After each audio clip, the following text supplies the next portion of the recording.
Sword of the Sea has to hands down be one of the best examples of why indie studios make some of the best games out there. Developed and published by Giant Squid Studios, the same studio behind titles that you may or may not have heard like Abzu and The Pathless, you already know you're in for a visual feast. Keeping in similar line with the other titles, you also play this one as a strong, silent type protagonist, with less emphasis on the strong and more on the silent, so expect no dialogue in this one either, but rather a story with a narrative driven through epic soundtracks, magnetic atmospheres, and jaw-dropping backdrops that just seem to go on forever. So, what's it all about? Well, you play as a Wraith warrior, brought back to life in a desolate dry land that, naturally, you have to bring back to life by restoring the ocean and marine life. And you do all of this on your trusty hoversword. Yeah, you heard me right, a hoversword. It's an insanely good bit of fun. Think of it as a combination of a snowboard, skateboard, and surfboard, and all the freedom that comes with each of those. And that's essentially your tool for getting about and engaging in this world. The gameplay is mainly focused with you exploring this landscape, which you slowly transform by bringing back the ocean and marine life through a combination of like easy to solve puzzles, physics-based exploration, and using the terrain, your momentum, and your own creativity, and even sometimes sea creatures to get about. The game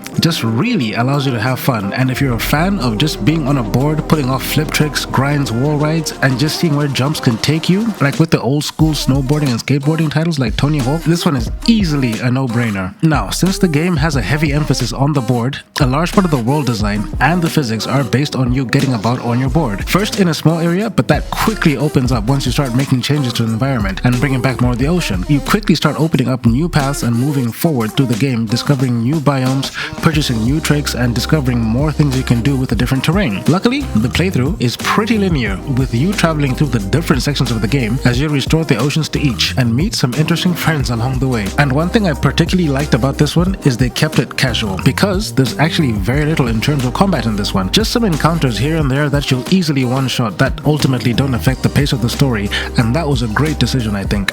Speaking of momentum, the music. Man, the music. The score in this one is so well paced to keep you glued to the controller the entire way. So if you want the full experience, I highly recommend playing this one with headphones on. Because the most insane thing about this title, the entire game is just about 3 hours, start to finish, which I think is the perfect length for what you get here. So there you go. If you have some time to spare on your hands, or have been looking for a laid-back game to unwind to after a long day, or maybe even just kickstart a weekend in, I highly recommend this one.